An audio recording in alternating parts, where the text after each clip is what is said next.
So speaking of Roger said whenever Doc was on the mound, the guys in the bullpen would get up on that bench and watch. As a player, when Doc's out there, even when you're in the field, do you sometimes just take a step back and just admire what he's doing on the mound, what he was able to do? He was poetry out on the mound. He had a great delivery. He just looked so smooth, effortless. But you knew he was giving max effort every time he went to the mound, and you know a special night was going to happen every time that he could step out there because he was a dominant pitcher. He was a power pitcher with a nasty curveball. Sometimes he'll throw a changeup, but mainly he's power all the way. And every night could have been a special night, and you didn't want to miss it. And when you're standing there and the K's are going up in the K corner, do you ever just look at the field and just take a look at the corner just to count how many there were? Oh yeah, you look up and you see the K's going up and you're going, holy mackerel, that's one less ground ball that I have to deal with, or a special night's going to happen. So that was just the way he was. He had the stuff that can dominate any lineup at any time. And, fans didn't miss it either. The attendance was always higher when he pitched. He's an event.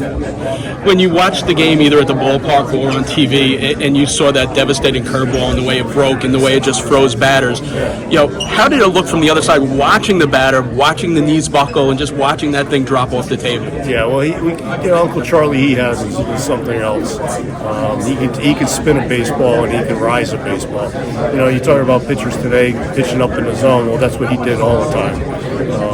He pitched up in the zone because his curveball would come off the same plane as his fastball. And just dominated lineups. Early spring training, a lot of times you split up and you take your live BP and the pitchers start, getting themselves acclimated to live batters. In spring training, what was it like having to face Doc? Well, thank God I probably never faced him.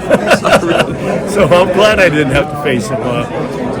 It's just, spring training was different back then in 86 and 87 when I came over.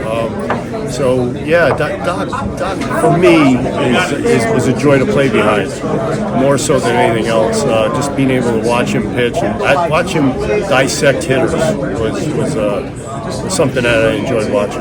Lastly, that 86 team had this persona. They knew from day one they weren't going to take any crap. They were going to go all the way.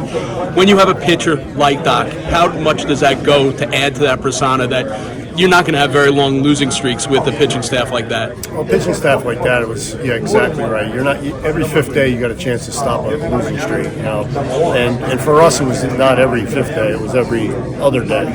So we never went extended. We never felt like, oh crap, we're heading into a losing streak. Not with our pitching staff, not with our hitting either. We were number one in the offense. We were number one on a lot of things. So we did things well, and we knew that we had a good team that year, and it wasn't going to be an extension of a losing streak ever. Awesome. Thanks so much.